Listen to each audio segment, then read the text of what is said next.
আচ্ছা, আপনারা তো মনে হয় সবাই শেয়ার স্ক্রিনটা দেখতে পাচ্ছেন। তো লাস্ট ক্লাসে আমরা আমাদের কোর্সের একটা ইন্ট্রোডাকশন দেওয়া হয়েছিল যে কিভাবে আসলে একটা গুড প্রোগ্রামার অথবা একজন ভালো কম্পিউটার সায়েন্টিস্ট হিসেবে চিন্তা করতে হবে। আমরা দেখেছিলাম প্রোগ্রাম কি, তারপরে দেখেছিলাম যে ডাটা স্ট্রাকচারে কি কি ফাংশন থাকে। আচ্ছা, তারপরে ছিল যে কমন ডাটা স্ট্রাকচার কিভাবে কোনগুলো আমরা ইউজ করি, অ্যারে, স্ট্যাক, কিউ, বাকিগুলো আমরা হয়তো এখন পরিচিত হয়নি, বাট আমাদের এই কোর্সে পরিচিত হয়ে যাবো। তারপরে আমরা আচ্ছা, আপনাদের সবার কাছে কি মিটিং এর ইনভিটেশন গিয়েছে? যারা যারা ক্লাসে আছেন? আচ্ছা, সবাই হচ্ছে ক্লাসে জয়েন করার সময় একটু ইউনিভার্সিটির মেইল আইডি দিয়ে জয়েন করবেন, ঠিক আছে? তাহলে আমাকে হচ্ছে অ্যাকসেপ্ট করার লাগে, সেটা হচ্ছে একটু পড়ার মধ্যে বা একটা জিনিস কন্টিনিউ করার মধ্যে স্লাইড থেকে পড়ে এসে অ্যাকসেপ্ট করতে একটু ডিস্টার্ব হয়। ওকে, তো বিভিন্ন অ্যালগরিদমের স্ট্র্যাটেজি আমরা দেখেছিলাম, যে গ্রিডি, ডিভাইড কম্পিউট, ডাইনামিক, এগুলা। তো আমরা দেখেছিলাম যে বলেছিলাম যে আসলে এরকম বলা যাবে না যে কোন অ্যালগরিদম বেটার। এটা হচ্ছে আমাদের বেশ কিছু ক্যারেক্টারিস্টিক্স ফলো করতে হবে অ্যালগরিদমকে। আমাদের রিকোয়ারমেন্ট মিট করতে হবে, হাই পারফরমেন্স হতে হবে, র্যাম লো ইউজ করার লাগবে, আর ইজিলি ইমপ্লিমেন্ট করতে পারতে হবে, এমন হতে হবে অ্যালগরিদমটাকে। আচ্ছা, তারপর আমরা আরো একটা জিনিস দেখেছিলাম যে গুড প্রোগ্রামাররা কি করে, বড় বড় কম্পিউটার প্রোগ্রামকে একটা সিস্টেমের সাথে তুলনা করে, জাস্ট লাইক এ কার অথবা ট্রাক। এই সিস্টেমের ডিফারেন্ট পার্ট আসলে different type of function execute করবে। তো আমরা দেখেছিলাম যে আসলে একটা প্রোগ্রাম, যেমন একটা রিয়েল লাইফ সিস্টেম তৈরি করতে গেলে ডিফারেন্ট স্টেজের মধ্যে দিয়ে যেতে হয়, একটা প্রোগ্রাম লিখতে গেল আমাদের ডিফারেন্ট স্টেজের মধ্যে দিয়ে যেতে হবে। তো আমরা এই পর্যন্ত করেছিলাম লাস্ট ক্লাসে। তো আপনাদের কারো কোনো প্রবলেম হয়েছে কিনা, বা বাসাতে যখন একটু দেখছেন, বা বাসাতেই আছেন বা যখন একটু দেখছেন, তখন কোনো কোশ্চেন মনের মধ্যে জেগেছে কিনা এগুলোর মধ্যে যা যা পড়ালাম? আচ্ছা, অ্যানালাইসিসটা একটু বললে আবার ভালো হতো। আচ্ছা, অ্যানালাইসিস হচ্ছে, ধরেন আপনাকে একটা রিকোয়ারমেন্ট দেওয়া হলো যে বললো যে আমার একটা অ্যারে থাকবে, অ্যারেটাকে সর্ট করে দেওয়া লাগবে। সর্টিং তো আমরা জানি যে হ্যাঁ, যে ছোট থেকে বড় বা বড় থেকে ছোট সাজানো। এখন আপনি যদি একটা অ্যালগরিদম প্রপোজ করেন, তাকে আমাকে অ্যানালাইসিস করে দেখতে হবে যে অ্যালগরিদমটা আসলে কি সর্ট করতে পারতেছে, এর কত টাইম লাগতেছে, ঠিক আছে?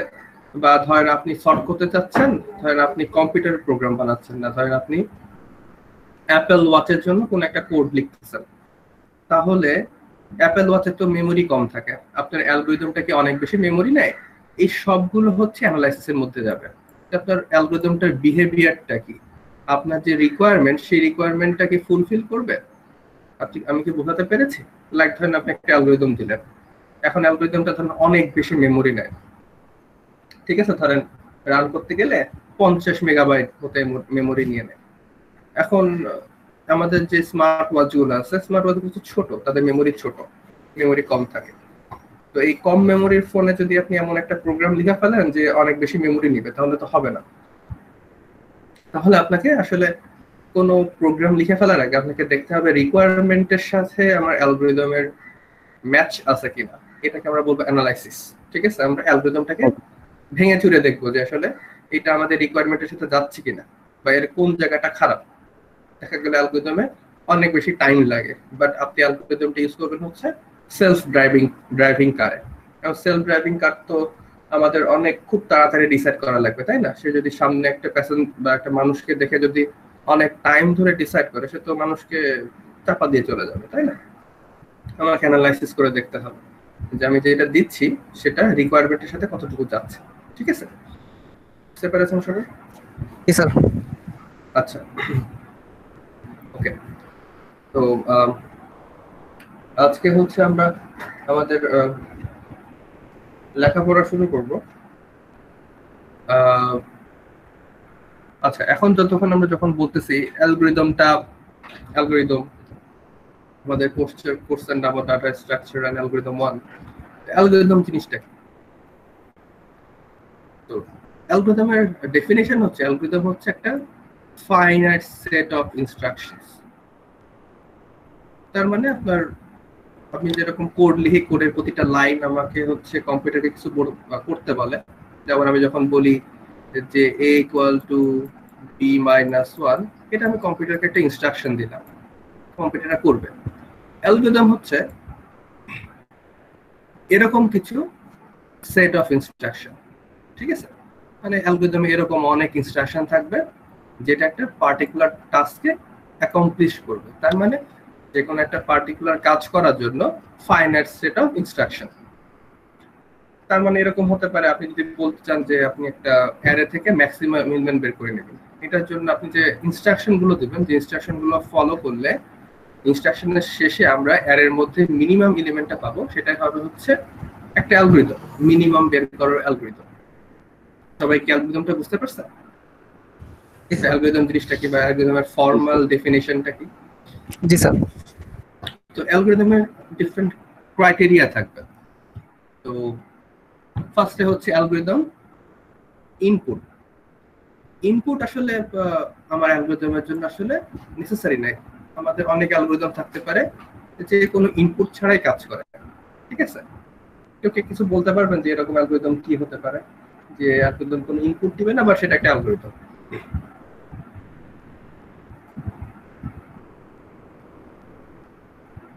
মানে আমরা যখন কোনো মান সেট করে লাইক কোনো প্রসেস করা হয় তখন তো ইনপুট লাগে না, আমরা তো সেট করে দিচ্ছি ভেরিয়েবল করে। আচ্ছা, ঠিক আছে, ধরেন একটা অ্যালগরিদম আছে যে হচ্ছে ধরেন একটা ডিজাইন তৈরি করে, প্রতিবার নতুন নতুন ডিজাইন তৈরি করবে, একটা কম্পিউটারের স্ক্রিনে একটা পিকচার তৈরি করবে এরকম সুন্দর সুন্দর ডিজাইন। তার আমি কোনো ইনপুট দিব না, কিন্তু সে উইদাউট এনি ইনপুট সে একটা আউটপুট দিবে, ঠিক আছে? আচ্ছা, এখানে আমার কোনো ইনপুট নাই কিন্তু আউটপুট আছে। আর নরমাল ইনপুট কেমন হতে পারে আমার অ্যালগরিদমে? যেমন আমি যদি বলি যে আমাকে হচ্ছে একটা অ্যারে সর্ট করে দাও, একটা অ্যালগরিদমকে বললাম, তাহলে অ্যারের ইনপুট মানে অ্যালগরিদমের ইনপুট হিসেবে আমার অ্যারেটাকে পাঠাতে হবে। যেমন অ্যারের মধ্যে অনেকগুলো এলিমেন্ট ধরো 1 dot dot dot dot dot ধরেন -10 এরকম একটা অ্যারে দিতে হবে, অ্যারেটাকে সে সর্ট করে সেটা আউটপুট হিসেবে দিবে। এখানে কিন্তু আমার অ্যালগরিদমকে ইনপুট হিসেবে একটা অ্যারে দেওয়া লাগছে। বা আপনি একটা অ্যালগরিদম বানাতে পারেন যে কিনা প্রাইম নাম্বার বের করে দেয়, ধরেন nth প্রাইম নাম্বার বের করে দেবে। আমাকে অ্যালগরিদমকে এই n সংখ্যাটা ইনপুট হিসেবে দিতে হবে, যে বিভিন্ন অ্যালগরিদমের মাধ্যমে nth প্রাইম নাম্বারটা বের করে দেবে। তো আমি অ্যালগরিদমের ইনপুট বোঝাতে আমরা এই জিনিসগুলো বুঝি। আউটপুট, আপনার অ্যালগরিদমকে অবশ্যই অ্যাটলিস্ট একটা আউটপুট দিতেই হবে। অ্যালগরিদম কোনো ইনপুট না নিতে পারে, কিন্তু তাকে অবশ্যই একটা আউটপুট দিতে হবে। আচ্ছা, এরপরের তিনটা হচ্ছে বেশি ইম্পর্টেন্ট, সেটা হচ্ছে ডেফিনিটনেস। সেটা হচ্ছে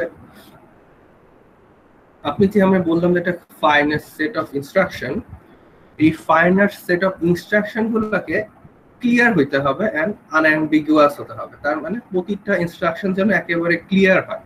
যেমন আমি যখন লিখতেছি a equal to b minus 1,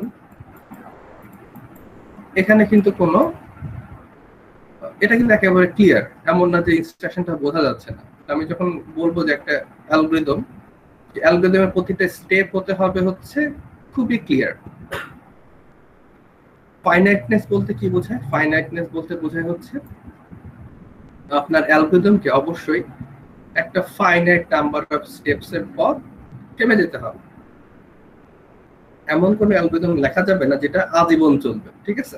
আপনি এমন একটা অ্যালগরিদম লিখে দিলে সেটা চলতেই আছে বা সেটা কোনোদিন শেষ হবে না, সেটা কোনো অ্যালগরিদম হয় না। আপনাকে অ্যালগরিদম এমন ভাবে বানাতে হবে যেন সেটা 1 লাখ হোক, 10 লাখ হোক, 1 বিলিয়ন হোক, এতগুলা ফাইনাইট নাম্বারের স্টেপস এর পর যেন অ্যালগরিদমটা ফিনিশ হয়। যদি ফাইনাইটনেস না থাকে তাহলে আমরা সেটাকে অ্যালগরিদম বলবো না, ঠিক আছে?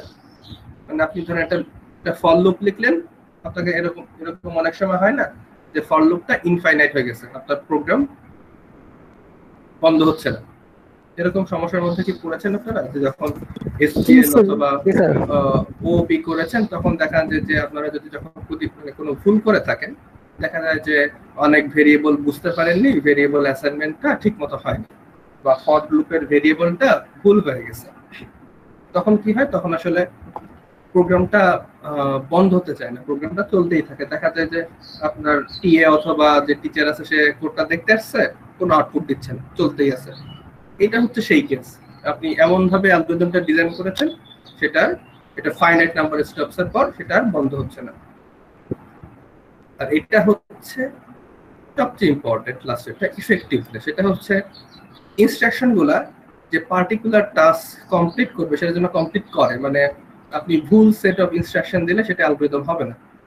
আপনাকে যে ইনস্ট্রাকশন গুলো দেওয়া হয়েছে সেগুলো যেন ইফেক্টিভ হয়, মানে সেগুলো আমি যদি একের পর এক কমপ্লিট করি আমার কাজটা যেন হয়ে যায়।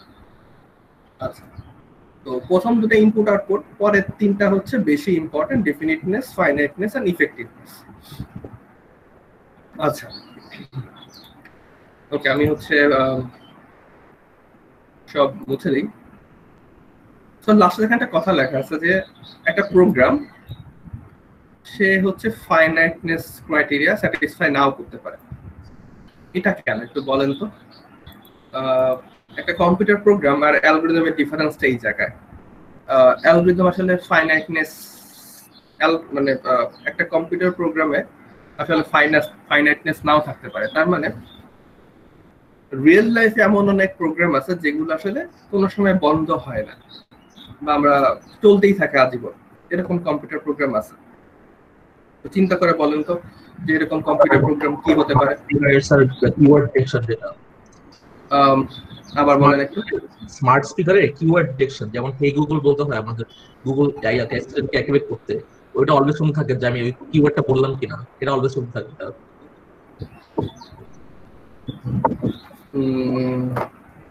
হ্যাঁ মানে আপনার, হ্যাঁ ঠিক আছে, আপনি ঠিক ধরেছেন। হ্যাঁ আহমেদ শাওয়াব, আপনি ঠিক ধরেছেন। যেমন কিছু, যেমন আমাদের আপনি যেটা বললেন, ধরেন আমাদের যে হোম অ্যাসিস্ট্যান্স গুলো আছে, বা সেগুলোকে ধরেন আমি যদি ভয়েস দিয়ে কিছু বলি, তাকে তাকে শোনার জন্য রেডি থাকতে হয় যে আমি তাকে মেনশন করে কিছু বললাম কিনা। আরো একটা আরো কিছু উদাহরণ দিতে পারবেন যেটা বাদে? স্যার আমরা যে ডিভাইসগুলো ইউজ করতেছি স্যার সেই ডিভাইসগুলোতে যে যেমন ওয়াচ আছে, তারপর যেমন ক্যালেন্ডার্স আছে, এগুলো স্যার অলওয়েজ চলতেছে, স্টেশন দেওয়া লাগে না। হ্যাঁ ওটাগুলো ধরেন একটা করে কম্পিউটার প্রোগ্রাম যেগুলো হচ্ছে কোনো সময় বন্ধ হবে না। আচ্ছা, কে বললেন এটা আপনি? এটা স্যার এমডি মিয়াদ সালিম। আচ্ছা, আরো কেউ কোনো এক্সাম্পল দিতে পারবেন যে একটা কম্পিউটার প্রোগ্রাম যেটা বন্ধ হচ্ছে না যদি অ্যালগরিদমকে বন্ধ করা লাগবে? Sir operating system. আচ্ছা আচ্ছা,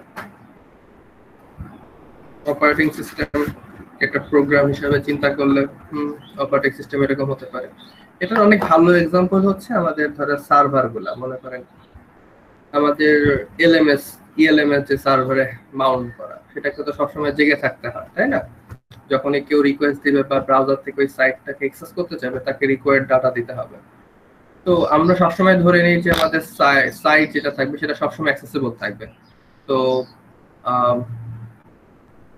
এটা একটা কম্পিউটার প্রোগ্রাম যে সাইটের ব্যাকএন্ড যেগুলো হচ্ছে রিকোয়েস্ট নেওয়ার জন্য সবসময় ওয়েট করে, কেউ যদি কোনো এইচটিটিপি রিকোয়েস্ট দেয় সেটা একটা রেসপন্স করে। তো কম্পিউটার প্রোগ্রাম এমন হতে পারে যে সেটা বন্ধ হবে না, কিন্তু অ্যালগরিদমকে অবশ্যই একটা পার্টিকুলার নাম্বার অফ স্টেপস এর পর বন্ধ হয়ে যেতে হবে। আচ্ছা, এখন অ্যালগরিদমকে আমরা কিভাবে রিপ্রেজেন্ট করব, তাই না? আমাদেরকে বলা লাগবে যে এইগুলো হচ্ছে নাম্বার অফ স্টেপস।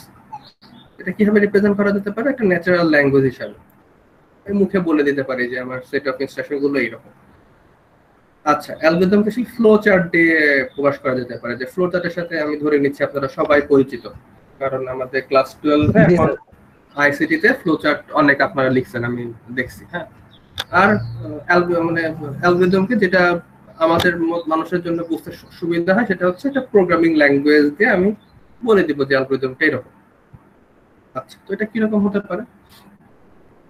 যেমন ধরেন আমি যদি ন্যাচারাল ল্যাঙ্গুয়েজ দিয়ে একটা অ্যালগরিদমকে প্রকাশ করি তাহলে সেটা এরকম দেখতে হতে পারে। যেমন এখানে যে এক্সাম্পলটা দেওয়া সেটা হচ্ছে সিলেকশন সর্ট, একটা particular type of sorting algorithm. যেটা কিভাবে সর্ট করে, ধরেন আমি ইনিশিয়ালি একটা অ্যারে দিয়েছি, আমার কার্সারটা কোথায়, আচ্ছা একটা ইনিশিয়াল একটা অ্যারে দিয়েছি, এটাকে সর্ট করতে হবে। সে কিভাবে সর্ট করে, সে মিনিমাম এলিমেন্টটা খুঁজে বের করে সেটাকে সামনে নিয়ে আসে। প্রতি স্টেপে এরকম কাজ করে। তো প্রথম স্টেপে সবচেয়ে মিনিমাম হচ্ছে 10কে সামনে নিয়ে এসেছে। তারপরে মিনিমাম হচ্ছে 20কে যে 10-এর পরে সেট করে দিছে। তারপরে মিনিমাম হচ্ছে 30কে 20-র পিছনে সেট করে দিছে। 40 জায়গায় আছে, হ্যাঁ 40টা সরানো লাগতেছে না, 50কেও সরানো লাগতেছে না, 50 জায়গায় আছে। এটা হচ্ছে সিলেকশন সর্ট, মানে প্রতি স্টেপে আমি মিনিমাম যে এলিমেন্ট সেটাকে সিলেক্ট করব, সিলেক্ট করে সামনে এনে দিব। এইটা হচ্ছে আমাদের কাজ। তো এটাকে কিভাবে আমরা লিখেছি সেটা হচ্ছে দেখেন, examine the list i to n-1, তার মানে হচ্ছে আমি যদি i-তম স্টেপে থাকি, যেমন যদি 10কে সেট করার পর আমাকে 10-এর পর থেকে, তার মানে লিস্ট i, এই 10-এর পর থেকে লাস্ট পর্যন্ত দেখতে হবে। তারপরে স্মলেস্ট ইন্টিজারকে এই মিনিমাম পজিশনে লিখে দিতে হবে, এবং ওই মিনিমাম আর i-তম এলিমেন্টকে ইন্টারচেঞ্জ করতে হবে। তো আমাদের এখন এই অ্যালগরিদমটা বোঝার দরকার নেই, আমাদের যে সর্টিং নামে যে আলাদা চ্যাপ্টার আছে সেখানে আমরা বুঝে ফেলবো। বাট আমরা দেখলাম যে আসলে এরকম লিখে ন্যাচারাল ল্যাঙ্গুয়েজের মতো করে লিখে অ্যালগরিদমকে বোঝানো যায়। আমাদের এখন আসলে এই ক্লাসে অ্যালগরিদমটা বোঝার কোনো দরকার নেই, আমরা দেখলাম অ্যালগরিদমকে এরকম লিখে প্রকাশ করা যায়। আচ্ছা, সবাই বুঝতে পেরেছেন মানে অ্যালগরিদমকে লিখে প্রকাশ করা যায়? অ্যালগরিদমটা বোঝার এখন দরকার নেই, আমাদের সর্টিং। স্যার এটা কি ফ্লো চার্টের মতো না? মানে না, ফ্লো চার্ট তো আসলে আমরা যে এরকম ডায়াগ্রাম করে করে লিখবো, হ্যাঁ এরকম ডায়াগ্রাম, এরকম অনেক এরকম জিনিসপত্র, ইয়েস নো এরকম লুপ টুপ থাকবে। হ্যাঁ, এটা হচ্ছে ফ্লো চার্ট, ঠিক আছে? এইটা না, এটা হচ্ছে ন্যাচারাল ল্যাঙ্গুয়েজ, ঠিক আছে? আর আমরা করতে পারি কি, সেম জিনিস আমরা এরকম একটা প্রোগ্রাম দিয়ে লিখে দিতে পারি, ঠিক আছে? তো এরকম দুটো জিনিস দিয়ে আমরা হচ্ছে আসলে অ্যালগরিদমকে স্পেসিফাই করতে পারি। ফ্লো চার্টটা এখানে দেখানো নেই, যেহেতু ফ্লো চার্ট আপনারা পড়ে আসছেন অনেক, আমি দেখছি আইসিটি তে ছিল অনেক, ওটা দেখাচ্ছি না ফাঁকা যায়। আচ্ছা, ওকে, এখন কি যে আমাদের যে ডাটা স্ট্রাকচার ছিল সেটা আমরা কি দেখেছিলাম যে এটা হচ্ছে কালেকশন অফ অবজেক্ট থাকে, যাকে একটা সেট অফ অপারেশন করা যায় তার উপরে। আচ্ছা, যেমন ধরেন লাস্ট ক্লাসে আমরা ডাটা স্ট্রাকচার হিসেবে দেখেছিলাম ইন্টিজার একটা ডাটা স্ট্রাকচার, যার মধ্যে একটা ন্যাচারাল নাম্বার থাকে। ন্যাচারাল নাম্বার না, আসলে ইন্টিজার থাকে, ন্যাচারাল নাম্বার বললে ভুল হবে, সরি, ইন্টিজার থাকে, like minus, plus, positive, negative, positive সব নাম্বার থাকতে পারে ইন্টিজারের মধ্যে। ইন্টিজার হচ্ছে একটা ডাটা স্ট্রাকচার। তারপরে অ্যারে, অ্যারেও একটা ডাটা স্ট্রাকচার। হ্যাঁ, আমরা অ্যারের মধ্যে জিনিসপাতি রাখি। তো একটা ইম্পর্টেন্ট জিনিস এখানে আমি যেটা ফোকাস করতে চাই সেটা হচ্ছে এই ডাটা স্ট্রাকচারকে আসলে একটা সেট অফ অপারেশনকে সাপোর্ট করতে হবে। যেমন আমরা দুটো ইন্টিজারকে যোগ করতে পারি, লাইক আমি এরকম লিখতে পারি যে a plus b equal to c। ইন্টিজারের এই একটা অপারেশন আসলে সাপোর্ট করে, সে অ্যাডিশন সাপোর্ট করে। তারপর আমি অ্যারেতে আসলে যে কোনো একটা এলিমেন্ট আপডেট করতে পারি, যেমন আমি এরকম লিখতে পারি অ্যারে 5 ইকুয়াল টু, এরকম লিখতে পারি যে অ্যারেতে আমি নতুন একটা এলিমেন্ট অ্যাসাইন করতে পারি, কিন্তু অ্যারেকে কিন্তু আমি যোগ করতে পারি না। অ্যারে তো আমি এইভাবে লিখতে পারি না যে একটা অ্যারে হবে হচ্ছে এরকম একটা অ্যারে, মনে করি একটা অ্যারে টাইপ, আর এটা মনে করি বিআরআর, দুটো অ্যারেকে তো আমি যোগ করতে পারি না, তাই না? সিতে কি সাপোর্ট করে দুটো অ্যারে যোগ করা? করে না। তাহলে হচ্ছে সির যেই আমাদের সির যেই কোড বা সি যে প্রোগ্রামিং ল্যাঙ্গুয়েজ, তার যে ডাটা স্ট্রাকচার গুলো ডিফাইন করা আছে সেইখানে দুটো অ্যারে যোগ করা যায় না, মানে তার যেই অপারেশন গুলো আমাদের অ্যারে সাপোর্ট করে সেখানে আসলে যোগ নাই। তার মানে আমরা যে ডাটা স্ট্রাকচার বলবো বা ডাটা অ্যাবস্ট্রাকশন, সেটা কি করে, সেটা হচ্ছে কিছু কালেকশন অফ অবজেক্ট নেয়। অবজেক্ট গুলো হতে পারে ইন্টিজার, হতে পারে ফ্লোট, হতে পারে অন্য যে কোনো কিছু, এবং তাকে হচ্ছে ডিফারেন্ট অপারেশনকে সাপোর্ট করতে হয়। যোগ হতে পারে, বিয়োগ হতে পারে, একটা এলিমেন্ট রিপ্লেস হতে পারে, এরকম।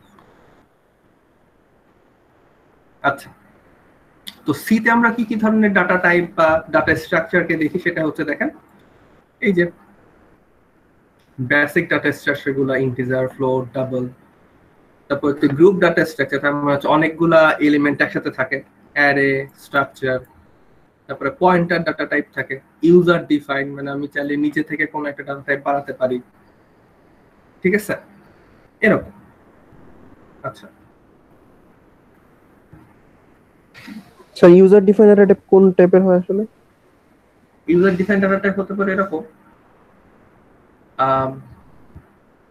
আপনি নিজে থেকে স্ট্রাকচার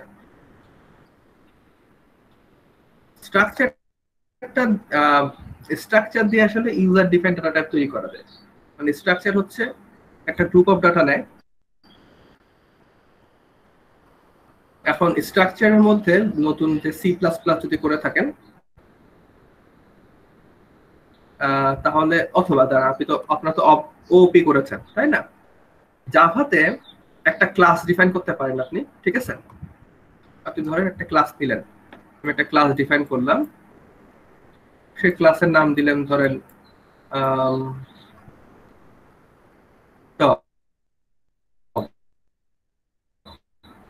ক্লাস ডিফাইন করতেছি, এই ক্লাসের নাম ধরেন ডগ ক্লাস।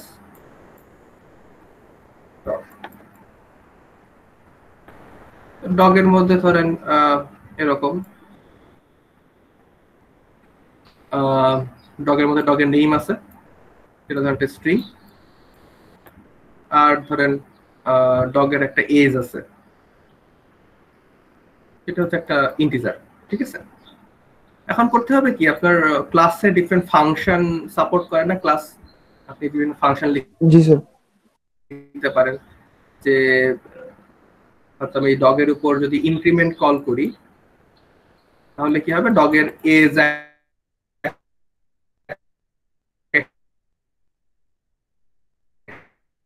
করে বেড়ে যাবে।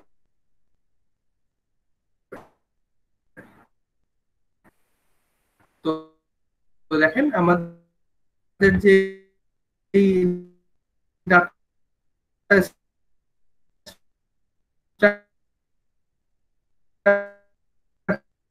এখানে বা যে ক্লাসটা করলাম সেখানে দুটো জিনিস আছে, নেম আর এজ। আর সেখানে একটা আমি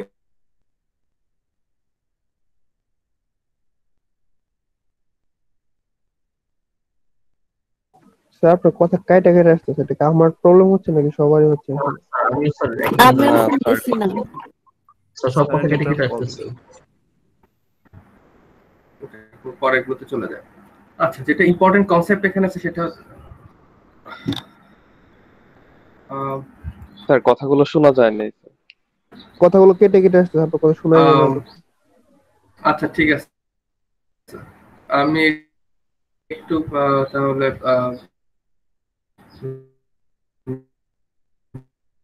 স্যার এখনো কেটে কেটে বের হয়ে আবার ঢুকি, ঠিক আছে? Okay sir.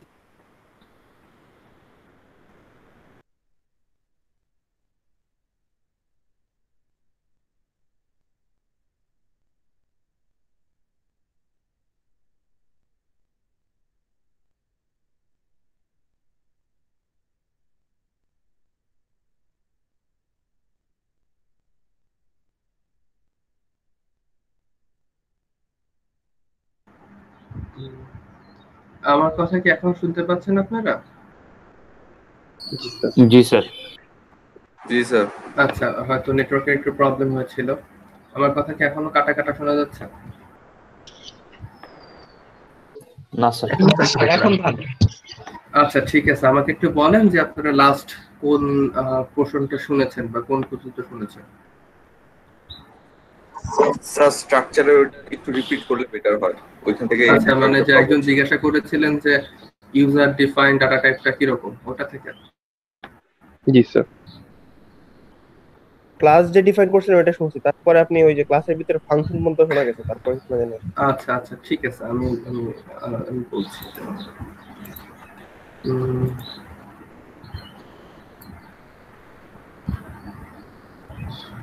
আচ্ছা, দেখেন আমরা হচ্ছে আপনার, আমি যখনই আমার সমস্যা হবে তখন হচ্ছে বলবেন, হ্যাঁ, অথবা চ্যাটে বলে দিবেন। সেক্ষেত্রে যদি আপনাদের কথা আমি শুনতে না পারি, চ্যাট দেখতে পারবো। আচ্ছা, জাভাতে যেভাবে ক্লাস ডিফাইন করা যায়, স্ক্রিন শেয়ার দিয়েছেন? স্ক্রিন শেয়ার, আচ্ছা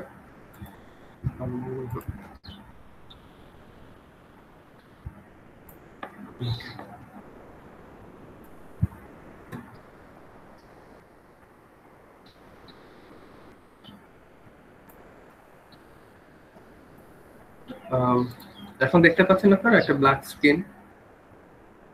জি স্যার। জি স্যার। জি স্যার।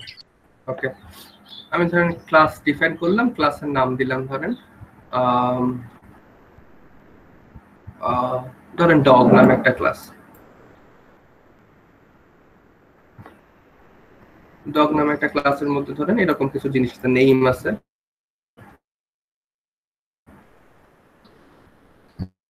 ডগের নাম আছে, আচ্ছা ধরেন ডগের এজ আছে, স্ট্রিং থাকে, এজ নিয়ে একটা ধরেন একটা ন্যাচারাল নাম্বার থাকে, মানে 0 থেকে উপরের সবগুলা, বা ধরেন ইন্টিজার। এখন আমি কি করলাম,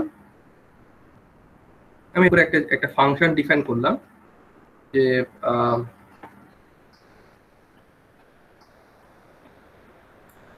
ফাংশন ডিফাইন করলাম এরকম করে যে ইনক্রিমেন্ট,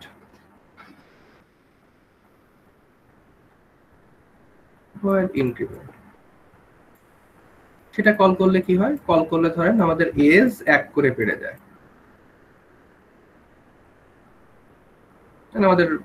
আমাদের ডগের বয়স 1 করে বাড়ে। তাহলে দেখেন আমি একটা ডাটা স্ট্রাকচার ডিফাইন করলাম, সেখানে নেম আর এজ নিয়ে দুটা ডাটা আছে, এবং সেখানে একটা অপারেশন ডিফাইন করে ফেলছি যেটা কল করলে আমাদের ডগের এজ 1 করে বাড়ে। ঠিক আছে, তাহলে এটা একটা ইউজার ডিফাইন ডাটা টাইপ। ঠিক আছে, বুঝতে পেরেছেন সবাই এটা? আমার কথা কি আবার কেটে যাচ্ছে?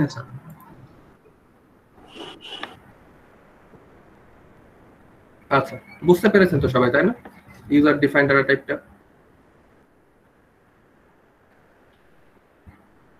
জি স্যার, বুঝছি।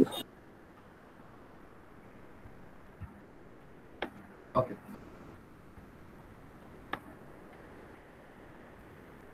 আচ্ছা,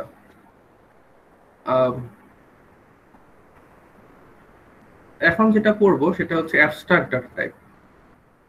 এই কনসেপ্টটা খুবই ইম্পর্টেন্ট। আপনারা যদি একটা অ্যাজ এ প্রোগ্রামার, আমরা অনেক সময় করি কি, আমরা অনেক সময় খালি ডিফাইন করে দিই যে একটা ডাটা টাইপ কি কি কাজ করবে, সেটাকে আপনারা কিভাবে প্রোগ্রামিং ল্যাঙ্গুয়েজে ইমপ্লিমেন্ট করা হবে সেটা বলে দেওয়া হয় না। তার মানে একটা ডাটা টাইপ কি কাজ করতে পারবে সেটাকে ডিফাইন করে দেওয়া হচ্ছে অ্যাবস্ট্রাক্ট ডাটা টাইপ। তার মানে জিনিসটা খালি অবজেক্টের স্পেসিফিকেশন বলে দেয় এবং অবজেক্টের কি কি অপারেশন গুলো সাপোর্ট করবে সেটা বলে দেয়, কিন্তু সেটা কিভাবে ইমপ্লিমেন্ট হবে সেটা আসলে বলে দিবে না। তার মানে পরের পেজে এক্সাম্পল দেখলে আমরা বুঝে যাব। যেমন ধরেন এইখানে একটা ডাটা টাইপ আছে যেটা হচ্ছে ন্যাচারাল নাম্বার, এবং দেখেন সেখানে বলে দেওয়া হয়েছে যে এর মধ্যে কি অবজেক্ট থাকবে। বলে দেওয়া হয়েছে 0 থেকে শুরু হবে নাম্বারগুলো, ম্যাক্সিমাম ইন্টিজার যত তত পর্যন্ত হচ্ছে ন্যাচারাল নাম্বারের মধ্যে থাকবে। ন্যাচারাল নাম্বার 0 থেকে শুরু হয়, 0 থেকে অনেক বড় ইনফিনিটি। তো আমি এখানে বলে দিছি যে ন্যাচারাল নাম্বারটা হচ্ছে 0 থেকে ম্যাক্সিমাম ইন্টিজার নাম্বার যতটা হতে পারে। এবং বলে দিছি যে দেখেন আমাদের ন্যাচারাল নাম্বারটা অ্যাড অপারেশন সাপোর্ট করবে, ইকুয়াল অপারেশন সাপোর্ট করবে। ইকুয়াল মানে হচ্ছে যদি এক্স আর ওয়াই দুটা ন্যাচারাল নাম্বার যদি ইকুয়াল হয় তাহলে সে ট্রু রিটার্ন করবে। তারপর সাবট্রাকশনটা সাপোর্ট করবে। সাকসেসর বলতে জাস্ট এক ইনক্রিজ করা বোঝায়, মানে ইনক্রিমেন্ট, এই অপারেশন সাপোর্ট করবে। তার মানে দেখেন এই যে অ্যাবস্ট্রাক্ট ডাটা টাইপ বা যেটা আমি এখানে দেখতেছি সেটা কিন্তু কোনো প্রোগ্রামিং ল্যাঙ্গুয়েজ না, সেখানে স্পেসিফাই করতেছে যে ন্যাচারাল নাম্বার বলতে বোঝাচ্ছি হচ্ছে 0 থেকে ইন্ট ম্যাক্স পর্যন্ত বা ইনফিনিটি পর্যন্ত, ইন্টিজার ম্যাক্স মানে ম্যাক্সিমাম, ইন্টিজার ইনফিনিটি, এরকম 0 থেকে শুরু হচ্ছে এবং সে কিছু কিছু অপারেশন সাপোর্ট করছে। সেই অপারেশনগুলোর ডেফিনেশন আমি দিয়ে দিলাম। এখন দেখেন এখানে কিন্তু এই অপারেশনগুলো কোন প্রোগ্রামিং ল্যাঙ্গুয়েজে কিভাবে আমি ইমপ্লিমেন্ট করব কিচ্ছু বলা নাই। এটা হচ্ছে অ্যাবস্ট্রাক্ট ডাটা টাইপ। সবাই কি এটা বুঝতে পারছেন যে অ্যাবস্ট্রাক্ট ডাটা টাইপ বলতে ব্যাপারটা কি বোঝায়? জি স্যার। সবাই কি ক্লিয়ার? তো জি, আমরা স্যার। আমাদের এই যে স্ট্রাকচারস এন্ড অ্যালগরিদম কোর্সে আমরা করব কি, আমরা অ্যাবস্ট্রাক্ট ডাটা টাইপ নিয়ে কাজ করব। আপনারা ল্যাবে এক্সপ্লিসিটলি হয়তো কিউ, স্ট্যাক, ট্রি এগুলো ইমপ্লিমেন্ট করবেন। আমরা থিওরিতে করব কি এগুলা আসলে কি কি অপারেশন সাপোর্ট করবে, এগুলা আসলে কি, এগুলোর প্রপার্টি কি, এগুলো দেখব। এগুলো পরে আপনারা আপনাদের সুইটেবল প্রোগ্রামিং ল্যাঙ্গুয়েজে ইমপ্লিমেন্ট করে ফেলতে পারবেন। ওখানে সুবিধা কি দেখেন, কম্পিউটার সায়েন্স আসলে অনেক বেশি ভাস্ট এবং এর অ্যাপ্লিকেশন অনেক বেশি ওয়াইড ফিল্ডে এখন হয়ে গেছে। তো হয় কি দেখেন আমাদের আসলে প্রোগ্রামিং ল্যাঙ্গুয়েজের অভাব নেই, শত শত প্রোগ্রামিং ল্যাঙ্গুয়েজ আছে এবং যে কোনো প্রোগ্রামিং ল্যাঙ্গুয়েজ ভালো বা খারাপ, এটা হচ্ছে যে প্রোগ্রামিং ল্যাঙ্গুয়েজে যে ফিল্ডে সুইটেবল সেই ফিল্ডে ওই প্রোগ্রামিং ল্যাঙ্গুয়েজটা ইউজ করা হয়। তো আমি যদি খালি বলতাম যে ইন্টিজার, সি প্রোগ্রামিং ল্যাঙ্গুয়েজের ইন্টিজার, সেটা হয়তো অন্য কোনো প্রোগ্রামিং ল্যাঙ্গুয়েজ, প্যাসকেল, ফোরটন বা লিপস, তারা হয়তো বুঝতো না যে সি এর ইন্টিজার জিনিসটা কি। আমরা যদি বলি সি এর অ্যারে ডাটা টাইপ, তো ওটা কি আসলে অন্যান্য প্রোগ্রামিং ল্যাঙ্গুয়েজে আমরা কিভাবে ওটাকে ট্রান্সলেট করব, সেই কমপ্লেক্সিটি গুলো এড়ানোর জন্য আমরা করছি কি, আমরা অ্যাবস্ট্রাক্ট ডাটা টাইপে চলে গেছি। আমরা কোনো প্রোগ্রামিং ল্যাঙ্গুয়েজে ওটা কিভাবে ইমপ্লিমেন্ট করব সেখানে যাই না, আমরা ডাটা স্ট্রাকচারটা যে আসলে কিরকম বা ডাটাটা আসলে কি কি অপারেশন সাপোর্ট করবে সেটা খালি বলে দেই। স্যার অ্যাবস্ট্রাক্ট ডাটা টাইপটা কি স্যার আসলে স্যার ওই যে একটা ক্লাসের মধ্যে কি কি কাজ করবে ক্লাসটা ওইরকম টাইপের কিছুটা স্যার? আচ্ছা হ্যাঁ, ওভাবে ধরে নিতে পারেন যে একটা ক্লাসটা সে কি কি কাজ করবে, কিন্তু সেটা কোনো প্রোগ্রামিং ল্যাঙ্গুয়েজে বলে দেওয়া নেই, সেটা হচ্ছে ডেসক্রাইব করে দেওয়া যে এটা তার থাকতে হবে। বুঝতে পারছেন? ক্লাসে ধরতে পারেন কিন্তু সেটা কোনো প্রোগ্রামিং ল্যাঙ্গুয়েজে বোঝানো না, সেটা হচ্ছে ন্যাচারাল ল্যাঙ্গুয়েজে বলে দেওয়া যে আমাদের এই এই অপারেশনগুলো সাপোর্ট করতে পারতে হবে। ব্যাপারটা অনেকটা এরকম। আচ্ছা তো আচ্ছা, আমরা ডিফারেন্ট টপিকে যাওয়ার আগে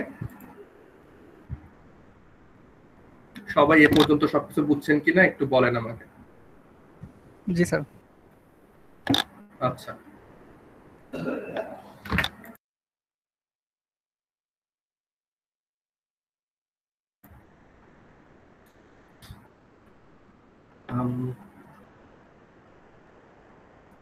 আপনাদের একটা ব্রেক দরকার, আমি দেখি আপনাদের অ্যাটেন্ডেন্সটা নিয়ে নিই। আপনারা চিন্তা করতে থাকেন, আমার মধ্যে আপনাদের অ্যাটেন্ডেন্সটা নিয়ে নিই।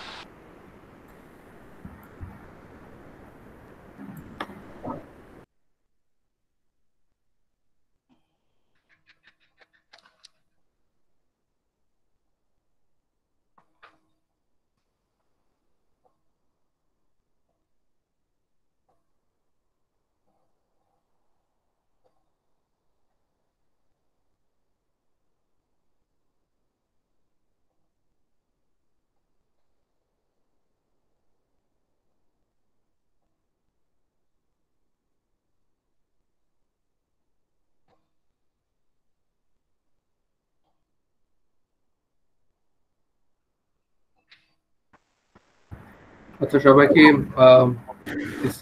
স্ক্রিনটা দেখতে পাচ্ছেন? জি স্যার। আচ্ছা, আমি এই সিরিয়াল নাম্বার ডাকবো, ঠিক আছে? আপনারা রেসপন্স করবেন, ঠিক আছে? 1 yes sir.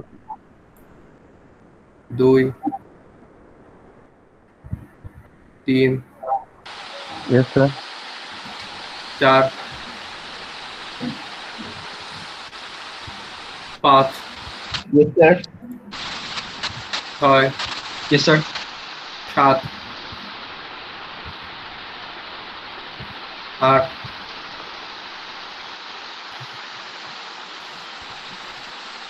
9 yes sir. 10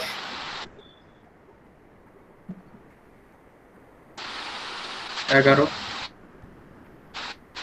yes sir. 12 yes sir. 13 yes sir. 14 yes. 15 16 present sir. 17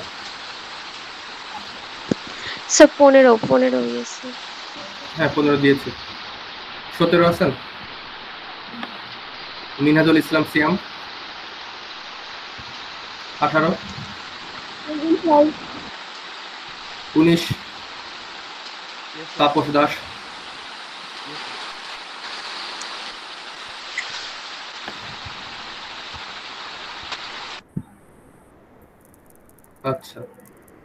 Tapas Das আছেন? জি স্যার। ওকে, আচ্ছা। 20 তানজিদ স্যার। আচ্ছা। 21 শিবলি আমিন রাব্বি আছেন? 21 22 হ্যাঁ sir.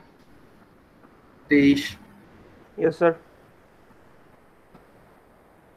24 present sir. 25 yes sir. 26 present sir. 27 yes sir. 28 yes sir. 29 Miyad Present, Salim sir. আছেন?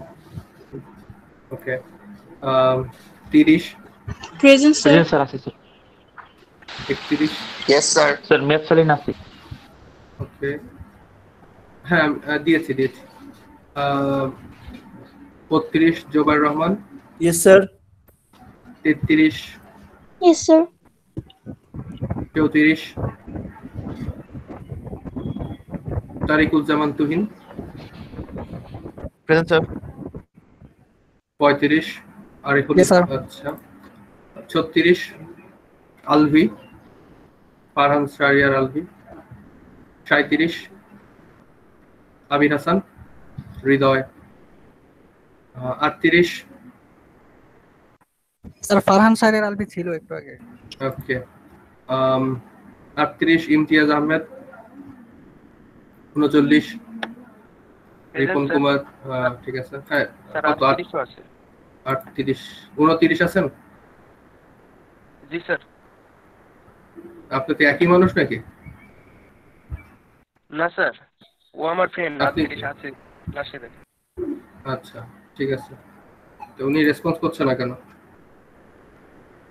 38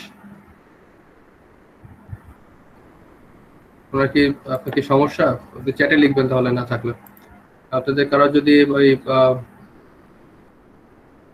আরো যদি ওকে মাইকে প্রবলেম থাকলে সেটা চ্যাটে লিখে দিবেন, ঠিক আছে? চ্যাটে সিরিয়াল নাম্বার লিখে দিবেন, আমি পরে চ্যাট থেকে সিরিয়াল নাম্বারগুলোকে প্রেজেন্ট দিয়ে দিব, ঠিক আছে? 40 লাবিব জান্নাতুল নাইম লাবিব।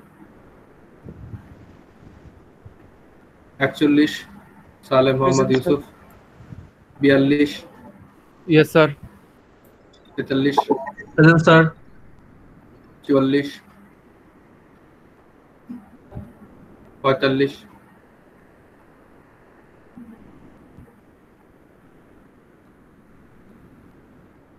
46। আচ্ছা, যদি অ্যাটেন্ডেন্স না দিয়ে থাকেন তাহলে সেটা হচ্ছে চ্যাটে লিখে দেন যে অ্যাটেন্ডেন্স দিতে পারেন না। স্যার লেট রেজিস্ট্রেশন যে স্যার আমি স্যার লেট রেজিস্ট্রেশন স্যার আমি কি আমার আইডি নাম্বারটা লিখে রাখবো? আপনি আপনার এখানে আসেন না এখনো? না স্যার। আচ্ছা, আইডি লেখা লাগবে, এটা পরে আমাকে বলে দিবেন। এই জান্নাতুল নাইম ইসলামী একজন স্যার পিয়াস চক্রবর্তী, রোল নাম্বারটা স্যার দেখলাম না। পিয়াস চক্রবর্তী তো লাস্টে দেখেছি, লাস্টে ছিল তো। লাস্টে স্যার স্ক্রিনটা আসতেছে না তো স্যার আমার। আচ্ছা আচ্ছা ঠিক আছে। আচ্ছা আচ্ছা, আমি যারা যারা আসেনি, রাজশেখর কর্মকার, এ কে মনির হোসেন, হচ্ছে শিবলি আমিন রাব্বি, মিনাজুল ইসলাম, রাইসুল ইসলাম, আসিফ খান, রাগিব। ইয়েস স্যার, আমি তো প্রেজেন্ট কোনটা? Sir Raisul Islam present sir. Raisul, হ্যাঁ সরি সরি, ভুল করে বলেছি এটা। আসিফ খান, রাগিব ইয়াসির, ফারিয়া সুলতানা আর শিহাম হালদার। আচ্ছা লাইক ওকে।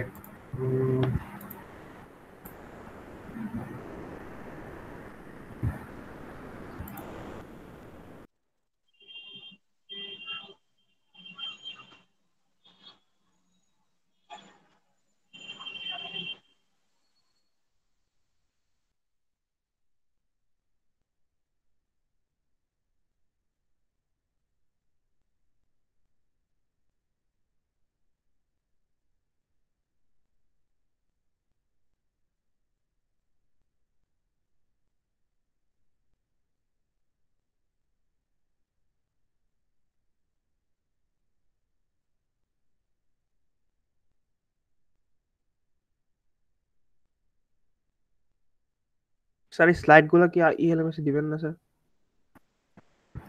সবাই কি শেয়ার স্ক্রিন দেখতে পাচ্ছেন? জি স্যার। জি স্যার। হ্যাঁ দিয়ে দিব। আচ্ছা দেখেন, আমরা এখন দেখব যে একটা অ্যালগরিদম এর হচ্ছে একে আমরা যেমন একটা কথা বলেছিলাম যে অ্যানালাইসিস করতে হয়, তো আমরা এখানে দুইটা অ্যানালাইসিস দেখব। সেটা হচ্ছে স্পেস কমপ্লেক্সিটি অ্যানালাইসিস আর টাইম কমপ্লেক্সিটি অ্যানালাইসিস। যে আমার অ্যালগরিদমটা আসলে কতটুকু স্পেস নিচ্ছে আর অ্যালগরিদমটা কতটুকু টাইম নিচ্ছে। তো আমাদের মেইন ফোকাস হচ্ছে টাইম কমপ্লেক্সিটিটা, যে অ্যালগরিদমটা এক্সিকিউট করতে কতটুকু টাইম লাগবে। তো স্পেস কমপ্লেক্সিটি আমি পরে পড়াবো, আমি আগে টাইম কমপ্লেক্সিটিটা দেখে আসি। যে একটা অ্যালগরিদমের বা একটা প্রোগ্রাম বা একটা কোড যদি আপনারা লেখেন, তাহলে তার টাইম কমপ্লেক্সিটিটা কি বা কতটুকু টাইম লাগে সেটা কিসের উপর ডিপেন্ড করে। তো একটা জিনিস আমার বলে রাখা উচিত, সেটা হচ্ছে এখানে আমরা দুটো জিনিস দেখছিলাম, সেটা হচ্ছে পারফরমেন্স অ্যানালাইসিস আর পারফরমেন্স মেজারমেন্ট। তো পারফরমেন্স অ্যানালাইসিস যে বিষয়টা, সেটা আসলে মেশিন ইন্ডিপেন্ডেন্ট। এটা আসলে আপনার কম্পিউটারের প্রসেসিং পাওয়ার কত সেটা ধরে হিসাব করে। আর পারফরমেন্স মেজারমেন্ট যেটা, সেটা হচ্ছে আপনার কম্পিউটারের কেমন ক্যাপাসিটি, কম্পিউটার কত তাড়াতাড়ি ইনস্ট্রাকশনকে এক্সিকিউট করতে পারে, বা কম্পিউটারের ক্লক সাইকেল কত, তার উপর ডিপেন্ড করে। তো এই দুটার ডিফারেন্সটা বুঝতে গেলে আপনারা এরকম একটা জিনিস ধরে নিতে পারেন। যেমন ধরেন, আপনাকে যদি কেউ জিজ্ঞাসা করে যে ধরেন নতুন বাজার থেকে ইউআইউর ক্যাম্পাস কত দূরে, তো এভাবে অ্যান্সার দেওয়া যায় যে নতুন বাজার থেকে ইউআইউর ক্যাম্পাস হচ্ছে 3 কিলোমিটার। আবার এরকম করে বলতে পারেন যে নতুন বাজার থেকে ইউআইউর ক্যাম্পাসে যেতে 5 মিনিট না ধরেন 10 মিনিট লাগে। এখন এটা রিক্সার কথা বলতেছে, রিক্সায় গেলে 10 মিনিট লাগে। তো এই যে আমি যখন টাইমে বলতেছি, যখন বলতেছি যে নতুন বাজার থেকে ইউআইউর ক্যাম্পাসে যেতে 10 মিনিট লাগে, এটা হচ্ছে মেশিন ডিপেন্ডেন্ট। তার মানে হচ্ছে আপনি কি রিক্সায় করে যাচ্ছেন, তাহলে হচ্ছে 10 মিনিট লাগবে। আপনি গাড়িতে গেলে হয়তো 5 মিনিট লাগবে, আপনি হেঁটে গেলে হয়তো আধা ঘন্টা লাগবে। এটা হচ্ছে মেশিন ডিপেন্ডেন্ট, বা আপনি যেটাতে করে যাচ্ছেন সেটার উপর ডিপেন্ড করছে। ওকে, আর পারফরমেন্স অ্যানালাইসিস ব্যাপারটা কেমন, আমি যখন বললাম যে 3 কিলোমিটার, এটা আসলে কোনো ডিভাইস ডিপেন্ডেন্ট না, বা আপনি কিসে করে যাচ্ছেন তার উপর ডিপেন্ড করে না। এটা হচ্ছে অ্যানালাইসিস। আমরা যখন একটা কোডের পারফরমেন্স অ্যানালাইসিস করব, এখানে আমরা জিনিসগুলো বলবো যে আমাদের যে প্রোগ্রামটার কমপ্লেক্সিটি এত বা প্রোগ্রামটা এত বা এরকম, সেটা আসলে আমরা যে কোন পিসি রান করতেছি বা আমাদের পিসির কনফিগারেশন কি তার উপর ডিপেন্ড করবে না। বাট আমরা যখন পারফরমেন্স মেজারমেন্ট করব, সেখানে যে আমরা মেট্রিক গুলো দিব, যে ভালো খারাপ বা একটা নাম্বার, সেগুলো আসলে মেশিন ডিপেন্ডেন্ট। আচ্ছা, আমরা তাহলে পারফরমেন্স অ্যানালাইসিস দিয়ে শুরু করি। আচ্ছা, কোন একটা প্রোগ্রাম রান হতে যতটুকু টাইম লাগে সেটাকে আমরা বলতেছি টিপি। একটা প্রোগ্রাম, এই প্রোগ্রাম পি রান হতে কতটুকু টাইম লাগছে। সো এই টাইমকে দুই ভাগে ভাগ করা যায়, একটা হচ্ছে কনস্ট্যান্ট টাইম আর একটা হচ্ছে variable time. Constant time C, এটা কি? এটা হচ্ছে একটা কোড, সেটা তো রান করলেই চলে না, সেটাকে আমাদের কম্পাইলার কম্পাইল করে, তারপরে অপারেটিং সিস্টেম লোড করে, তারপর সেটা মেশিনে রান হয়। তো এই যে টাইমটা, এটা আসলে আমাদের অ্যালগরিদমটা কি তার উপর ডিপেন্ড করে না, এটা হচ্ছে ডিপেন্ড করে হচ্ছে আমাদের কম্পাইলার কত তাড়াতাড়ি সেটা কে মেশিন ল্যাঙ্গুয়েজে কনভার্ট করবে তার উপর ডিপেন্ড করতেছে। তো এইটা হচ্ছে কনস্ট্যান্ট। এটা হচ্ছে ধরেন অ্যালগরিদমের ইনপুট কত ছোট বা কত বড় তার উপর ডিপেন্ড করতেছে না। এটা হয়তো একটা বড় অ্যারে,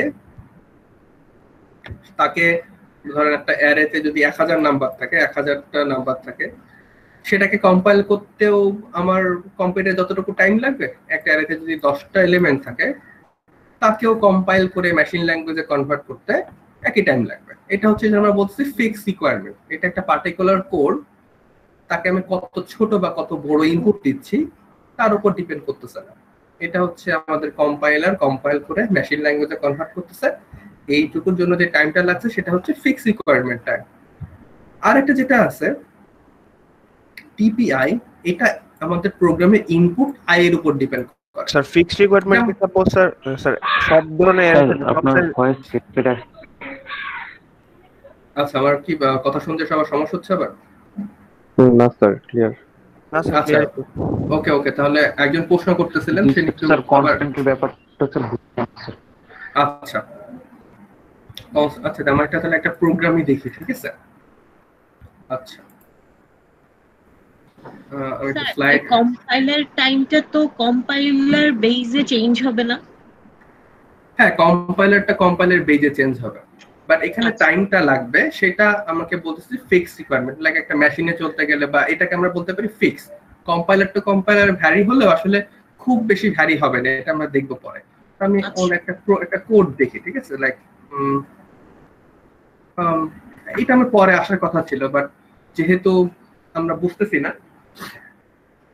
সেই জন্য আমরা এই প্রোগ্রামটার দিকে তাকাই, ঠিক আছে? আমরা ব্যাপারটা বুঝি যে ফিক্সড টাইম কোনটা আবার হচ্ছে ভেরিয়েবল টাইম কোনটা। তো ধরেন আপনার যদি এরকম একটা ফাংশন এক্সিকিউট করতে হয়, তাহলে এখানে আপনাকে একটা অ্যারে দিতে হচ্ছে। এখন দেখেন এই যে 11 লাইনের যে কোড, এটাকে তো একটা কম্পাইলার পড়বে, পড়ে সেটাকে মেশিন ল্যাঙ্গুয়েজে মেশিন কোডে কনভার্ট করবে, সেটা ধরেন আমাদের কম্পিউটারটা রান করবে। এইটার জন্য আমাদের কম্পাইলারের একটা ফিক্স অ্যামাউন্ট অফ টাইম লাগে, ইররেসপেক্টিভ অফ আমার এই অ্যারেটা কত বড়। এমন হতে পারে আমার অ্যারের মধ্যে 10⁹ অনেকগুলো এলিমেন্ট আছে, অথবা অ্যারেটা ছোট, এর মধ্যে 10টা এলিমেন্ট আছে। যাই হোক না কেন, এই জিনিসটা কম্পাইল করে বা এই 11 লাইনের কোড কম্পাইল করে মেশিন ল্যাঙ্গুয়েজে কনভার্ট করতে কিন্তু আমার সেম টাইমই লাগবে। অ্যারের মধ্যে 10⁹ এলিমেন্ট থাক অথবা অ্যারের মধ্যে খালি 10টা এলিমেন্ট থাক। কিন্তু আমাদের যে ভেরিয়েবল টাইমের কথাটা ছিল সেটা হচ্ছে এইটা। আচ্ছা, আমি তো অনেক দূর পিছনে, এই যে এইটা, সেটা ডিপেন্ড করে হচ্ছে আমাদের কোডের ইনপুটের উপর। দেখেন আমাদের যে কোড কি করতেছে, কোডটা করতেছে হচ্ছে আমাদের এই লাইনটা হচ্ছে আমাদের অ্যারের সবগুলো এলিমেন্ট যোগ করতেছে। এখন দেখেন আমাদের অ্যারেতে যদি 10টা এলিমেন্ট থাকে তাহলে এই কাজটা করতে খুব কম সময় লাগবে, কিন্তু অ্যারেতে যদি 10⁹ এলিমেন্ট থাকে তখন এই কাজটা করতে অনেক বেশি টাইম লাগবে। তার মানে এই যে ফাংশন যে এক্সিকিউট হচ্ছে, এই এক্সিকিউশন টাইমটা আসলে ইনপুট ডিপেন্ডেন্ট। আর আমাদের এই পুরো ফাংশনটাকে কম্পাইল করে মেশিন ল্যাঙ্গুয়েজে কনভার্ট করা এটা কিন্তু ইনপুট ডিপেন্ডেন্ট না। তাহলে আমরা বললাম যে আমাদের এই যে পুরা যে টোটাল রান টাইম একটা প্রোগ্রামের বা একটা কোডের এই যে কম্পাইল টাইমটা সেটা হচ্ছে ইনপুট ইন্ডিপেন্ডেন্ট, আর এক্সিকিউশন টাইমটা হচ্ছে আমাদের ইনপুট ডিপেন্ডেন্ট। তো আমাদের যে নজর থাকবে সেটা হচ্ছে এটা তো ফিক্সড টাইম, এটাকে অ্যানালাইসিস করে কোনো লাভ নেই। অ্যানালাইসিস করতে হবে যেটা ইনপুটের উপর ডিপেন্ড করে, ঠিক আছে? আচ্ছা, তাহলে আমরা একটু দেখি যে আমরা কিভাবে আসলে অ্যানালাইসিস করি বা কিভাবে মেজার করি যে চলতে কত টাইম লাগবে। তো একটা প্রোগ্রাম চলতে কত টাইম লাগবে সেটা আসলে ডিপেন্ড করে আমার অ্যালগরিদমটা কত স্টেপ নিচ্ছে, বা আমরা বলছিলাম যে একটা অ্যালগরিদম হচ্ছে একটা নাম্বার অফ স্টেপস বা ইনস্ট্রাকশন। তাহলে আমাদের এই একটা কোডে কতগুলো ইনস্ট্রাকশন আছে, তো আমাদের এখানে একটা কোড দেওয়া আছে। সেই কোডটা করে কি, সেটা হচ্ছে যে একটা লিস্ট অফ নাম্বার, এটার নাম হচ্ছে লিস্ট, এটাকে সাম করে। আচ্ছা, তো আমরা দেখি যে এই টপ থেকে বটম পর্যন্ত কতগুলো ইনস্ট্রাকশন আছে। তো দেখেন এখানে কি হচ্ছে, প্রথমে একটা অ্যাসাইনমেন্ট আছে, এটা একটা ইনস্ট্রাকশন। আর মনে করেন আপনি এই প্রোগ্রামটা লিখছেন সিতে এবং প্রতিটা ইনস্ট্রাকশনের পর একটা কাউন্ট প্লাস প্লাস করছেন। তো প্রোগ্রামটা শেষ হওয়ার পর কাউন্টে যত থাকবে আপনার অ্যালগরিদমটা তত স্টেপস চলে, ওটাই হচ্ছে আমাদের অ্যালগরিদম এর হচ্ছে আপনার ভেরিয়েবল টাইম বা ধরে নিতে পারি, ঠিক আছে? আচ্ছা, তো দেখি। ওকে, হ্যাঁ, তো দেখেন প্রথম একটা ইনস্ট্রাকশন সেটা হচ্ছে টেম্পোরারি সাম বা টেম্প সামে 0 রাখা, এটা একটা ইনস্ট্রাকশন, এখানে কাউন্ট একটা বানাইছি। তারপরে দেখেন আমার একটা লুপ আছে, ফল লুপ। তো ফল লুপের যে ইনিশিয়াল সেখানে কি হয়, আয়ের মান এক এক করে বাড়ে না? তো ফল লুপের জন্য প্রতিবার যখন ফল লুপটা এক্সিকিউট হবে আমার কাউন্ট 1 করে বাড়বে, আর ফল লুপের মধ্যে এই টেম্পোরারি সামের সাথে লিস্টে একটা এলিমেন্ট যোগ করতেছি, এটাও একটা ইনস্ট্রাকশন, এখানেও কাউন্ট 1 করে বাড়বে। তার মানে লুপের মধ্যে দুটো ইনস্ট্রাকশন, আর লুপ চলতেছে হচ্ছে n বার। তাহলে যে টোটাল লুপের জন্য আমার আসলে 2n-টা ইনস্ট্রাকশন পালন করা লাগতেছে। সবাইকে এটা বুঝতেছেন? জি স্যার। আমাদের লুপটা যেহেতু n বার চলতেছে আর লুপের মধ্যে দুটো ইনস্ট্রাকশন আছে, একটা হচ্ছে লুপের ভেরিয়েবল ইনক্রিমেন্ট মানে i কে বাড়াচ্ছি, আর একটা হচ্ছে টেম্পোরারি সামের সাথে লিস্টে একটা এলিমেন্ট যোগ করতেছি, তাহলে দুটো ইনস্ট্রাকশন। আর আমার টোটাল লুপটা চলে হচ্ছে n বার, এইটা হচ্ছে লিস্টের লেন্থ, ঠিক আছে? এটা হচ্ছে n, ঠিক আছে? এই যেখানে ইনপুট n হিসেবে আছে এটা হচ্ছে লিস্টে কয়টা এলিমেন্ট আছে, তাহলে টোটাল 2n টেস্টে। আচ্ছা, আর লাস্ট এক্সিকিউশন তার মানে হচ্ছে যে এক্সিকিউশনে i এর মানটা n এর সমান হয়ে যায়, তার মানে লিস্টের লাস্ট এলিমেন্ট থেকেও ইন্ডেক্সটা বেশি হয়ে যায়, তখন তো লুপের বাইরে চলে আসে।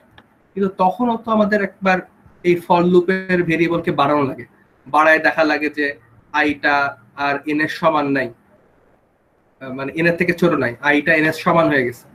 সেই লাস্ট এক্সিকিউশনের জন্য একটা কাউন্ট বাড়বে, আর রিটার্ন করতে গেলেও আমাদের কম্পিউটারে কিছু একটা স্টেপ, এখানে আমাদের একটা স্টেপ কাউন্ট হবে।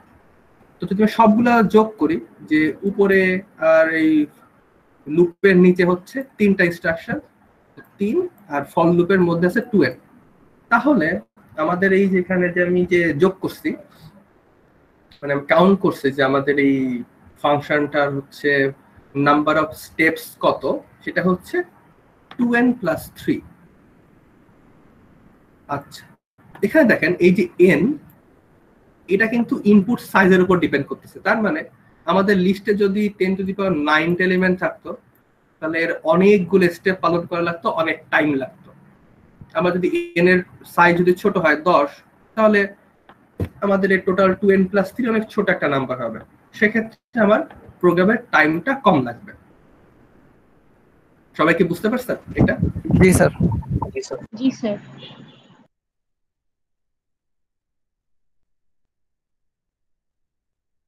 তো আমরা যদি একটু স্লাইডে ব্যাক করি তাহলে দেখেন, যদি আমরা এই প্রোগ্রামের জন্য এটা লিখতে চাই, যে টাইম কমপ্লেক্সিটিটা লিখতে চাই, তাহলে এরকম করে লিখতে হবে। টাইম কমপ্লেক্সিটি হবে হচ্ছে টিপি, এটা একটা ফিক্স থাকবে, আর থাকবে হচ্ছে 2n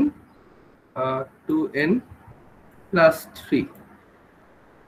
আমরা কি করি, আমরা আমাদের ইচ্ছা হচ্ছে যে এই কনস্ট্যান্ট টাইমটা আসলে আমরা, যেহেতু অ্যালগরিদমের ইনপুটের উপর ডিপেন্ড করে না, এটা আমরা ইগনোর করব। ঠিক আছে, ইগনোর করে বলবো কি, যে আমাদের প্রোগ্রামের যে টাইম কমপ্লেক্সিটি সেটা হচ্ছে এরকম, এটা হচ্ছে 2n প্লাস 3। এই যে আমাদের ইটারেটিভ সাম, বা আমাদের এই যে একটা অ্যারের মধ্যে যে নাম্বারগুলো যোগ করতে হচ্ছে, সে যোগের টাইম কমপ্লেক্সিটি হচ্ছে 2n প্লাস 3। তাহলে আমরা টাইম কমপ্লেক্সিটিটা করে ফেললাম। হ্যাঁ, যে আমাদের এই যে অ্যালগরিদম বা এখানে যে প্রোগ্রামটা দেওয়া আছে, যে একটা লিস্ট অফ নাম্বার যোগের যে অ্যালগরিদম দেওয়া আছে, তার টাইম কমপ্লেক্সিটি হচ্ছে বা টিপিআই হচ্ছে 2n প্লাস 3। সবাই কি বুঝতে পেরেছে এটা? জি স্যার। স্যার n এর যদি ভ্যালু 10 থাকতো তবে কি স্যার 2 × 10 হয়ে যেত? হ্যাঁ, 2 × 10 হতো তখন। তাহলে আপনার কতগুলো স্টেপ করা লাগতো? টোটাল 23টা ইনস্ট্রাকশন থাকতো টোটাল অ্যালগরিদমের মধ্যে, মানে আপনার কম্পিউটারকে 23টা স্টেপ এক্সিকিউট করা লাগতো। আচ্ছা, থ্যাংক ইউ স্যার। আচ্ছা স্যার, এই 2n প্লাস এটা তো শুধুমাত্র এই কোডটার জন্য, অন্য কোডের ক্ষেত্রে অন্যরকম হবে না? হ্যাঁ, অন্য কোডের ক্ষেত্রে অন্যরকম হবে। আমরা যে পারফরম্যান্স অ্যানালাইসিস করতেছি, এটা তো একটা পার্টিকুলার অ্যালগরিদমের জন্যই করব। তো এটা আমাদের একটা পার্টিকুলার অ্যালগরিদম, এটা একটা কোড আকারে লেখা অ্যালগরিদম। এর কমপ্লেক্সিটি এরকম। আমি যদি অন্য কোনো কাজ করতে চাই, সেক্ষেত্রে কোড ডিফারেন্ট হবে, টাইম কমপ্লেক্সিটি ডিফারেন্ট হবে। ঠিক আছে, তাহলে দেখেন আমরা একটা জিনিস দেখলাম, সেটা হচ্ছে আমাদের যে টাইম কমপ্লেক্সিটি সেটা একটা n এর ফাংশন হিসেবে বোঝানো হয়। তার মানে আমাদের টাইম কমপ্লেক্সিটি আসলে fn মানে হচ্ছে n এর একটা ফাংশন, যেখানে n হচ্ছে ইনপুট সাইজ। সবাই কি কথাটা বুঝতে পারছেন? আমরা যে টাইম কমপ্লেক্সিটি মেজার করতেছি সেটা হচ্ছে ইনপুটের একটা ফাংশন, সেটাকে ফাংশনটাকে আমরা লিখতেছি fn, যেখানে n হচ্ছে ইনপুট সাইজ। এখানে ফাংশনটা হচ্ছে 2n প্লাস 3 আমাদের টাইম কমপ্লেক্সিটি। ঠিক আছে, অন্যান্য প্রোগ্রামের জন্য ডিফারেন্ট হবে। এটা হচ্ছে আমাদের একটা লিস্টের ইটারেটিভ সাম। এই অ্যালগরিদমটার জন্য 2n প্লাস 3 হচ্ছে আমাদের টাইম কমপ্লেক্সিটি। এখন এই টাইম কমপ্লেক্সিটি আসলে এইভাবে মেজার করা যায়, আরো একটা ভাবে মেজার করা যায়, সেটা হচ্ছে একই জিনিস, সেটাকে যদি আমরা ওই টেবিল আকারে লিখি। তো আমার কাছে যেটা মনে হয় যে আসলে এইভাবে ক্যালকুলেট করাটাই সোজা। এরকম টেবিল আকারে লিখে করাটা একটু ডিফিকাল্ট, বাট তাও যদি কারোর সুবিধা মনে হয় যে এটা মোর মানে কনভেনিয়েন্ট, তাহলে সেভাবে করবে। তো আমি দেখাই আর কি। হ্যাঁ, এখানে কি করে, আমাদের প্রতিটা লাইন সেটার টাইম কমপ্লেক্সিটি এবং সেটার ফ্রিকোয়েন্সি কত, মানে সেটা কতবার এক্সিকিউট হবে সেটা লেখা হয়। তার মানে দেখেন ফ্লোট, এটা একটা ডেফিনেশন, এখানে কোনো ইনস্ট্রাকশন না। ঠিক আছে, তো এটা হচ্ছে, এটা কোনো স্টেপ না আসলে। এই টেম্পোরারি সামের মধ্যে 0 ঢুকানো হচ্ছে, এটা হচ্ছে একটা স্টেপ। সো এখানে 1। এটা ফ্রিকোয়েন্সি মানে কি, এই প্রোগ্রামে এই লাইনটা একবারে এক্সিকিউট হবে, তো এর ফ্রিকোয়েন্সি হচ্ছে 1। তারপর দেখেন এই যে ফল লুপটা হচ্ছে প্রতিবার এক এক করে বাড়ায়। তাহলে এটা হচ্ছে একটা করে ইনস্ট্রাকশন, কিন্তু এটা কতবার হবে, n+1 বার এক্সিকিউট হবে এই লাইনটা। তাহলে এখানে ফ্রিকোয়েন্সি হচ্ছে n+1। আর এই যে টেম্পোরারি সাম, আমি যোগ করতেছি লিস্টের আইতম এলিমেন্ট টেম্পোরারি সামের সাথে, এটা একটা ইনস্ট্রাকশন, এটা একটা স্টেপ, কিন্তু এই স্টেপটা ফল লুপের মধ্যে এক্সিকিউট হবে হচ্ছে n বার। তো এর ফ্রিকোয়েন্সি হচ্ছে n। লাস্টে যে রিটার্ন করতেছে টেম্পোরারি সাম, এটা একটা স্টেপ, একটা ইনস্ট্রাকশন, সেটা কেবলমাত্র একবারে এক্সিকিউট হবে। আমাদের কাজ কি হবে, এই ফ্রিকোয়েন্সি আর স্টেপটা গুণ করে এখানে লেখা, তারপর এটাকে যোগ করে দেওয়া। স্যার, লাস্ট থেকে 4 নম্বরে n+1 ওইটা একটু আরেকবার বলবেন? এইটা এই যে ফল লুপটা। এখন দেখেন ফল লুপটা কতবার n-1 হবে না? n-1 হবে কেন? আমাকে তো যে ফর লুপ কি করে 0 থেকে বাড়ায় না, 0 থেকে n-1 পর্যন্ত লুপটা চলবে। লুপটা ব্রেক হওয়ার সময় তো আমার i কে 1 বাড়ায় চেক করা লাগবে যে এখন আর i টা n এর সমান নাই, ঠিক আছে? এই তো 0 থেকে n পর্যন্ত যাবে। এখন 0 থেকে n কত হয়? আপনি যদি কাউন্ট করেন 0 1 2 3 তাহলে এখানে টোটাল নাম্বার আসে হচ্ছে n+1। বুঝতে পারছেন? জি স্যার। সবাই ক্লিয়ার বুঝতে পারছেন যিনি জিজ্ঞাসা করছিলেন? জি স্যার বুঝছি। এখন বুঝছেন? আচ্ছা, তো এটাও একটা ওয়ে, ঠিক আছে? তো আপনারা এই টেবিল অথবা এইটা যে কোনো ওয়েতেই করতে পারেন। পরীক্ষায় এমন না যে পরীক্ষা আপনার টেবিল করা লাগবে বা পরীক্ষায় আপনার এই যে কোডের মধ্যে এরকম কাউন্ট প্লাস প্লাস দিয়ে করা লাগবে, তা না। আপনাকে বুঝাতে পারলেই হবে যে আপনি বের করতে পেরেছেন যে 2n+3, ঠিক আছে? তো পরীক্ষায় প্রেফার্ড ওয়ে হচ্ছে এরকম, আপনি পরীক্ষায় যদি এরকম ব্লক করে লিখে দেন আমারও বুঝতে সুবিধা হবে, বা আপনি যদি কোন স্টেপে ভুল করেন তাহলে খালি সেই স্টেপের জন্য মার্ক কেটে দিব, বাকি স্টেপের গুলো যদি মার্ক পাবেন আর কি। যদি না বুঝতে পেরে ডিরেক্ট মানে কনফিডেন্ট করে যদি ভুল করেন, মানে কোনো কিছু করলেন না, না করে ধরেন একটা অ্যান্সার লিখে দিলেন, ওটা যদি ভুল হয় তাহলে আসলে পার্শিয়াল মার্কিং করাটা একটু ডিফিকাল্ট হয়ে যায়, ঠিক আছে? সবাই বুঝতে পারছেন ব্যাপারটা? ধরেন একটা ছেলে ধরেন এরকম করলো, এখানে ধরেন n+1 দেয় নাই, না দেওয়ার কারণে আমি বুঝলাম যে হ্যাঁ এখানে সে ভুল করছে, এই স্টেপটা খালি ভুল করছে। ওভারঅল জিনিস ভুল হয়ে গেলে তো বোঝা টাফ, তাই না? সে কতটুকু বুঝতে পারবে কতটুকু বুঝতে পারবে। আচ্ছা আচ্ছা, এটা নিয়ে আরো কথা হবে, আমি অনেকগুলো এক্সাম্পলও করে দিব। আচ্ছা এটা এখন থাক স্যার। এখানকার যে তো স্যার 0 হয়ে আসে স্যার, সেগুলো কি লিখতে হবে? হ্যাঁ সেগুলো লিখে দিতে পারেন, যেমন ইন্টিজার i, এটা তো আসলে কোনো এক্সিকিউশন স্টেপ না আমাদের অ্যালগরিদমের জন্য, ঠিক আছে? এখানে তো আসলে কোনো স্টেপ না, আমি ইনস্ট্রাকশন দিচ্ছি না যে এটা করো, এটা একটা ভেরিয়েবল ডিফাইন করা হয়েছে, এটা আমাদের কোনো কাজ না। এটা না লিখলেও তো সমস্যা নেই, না লিখলেও সমস্যা নেই।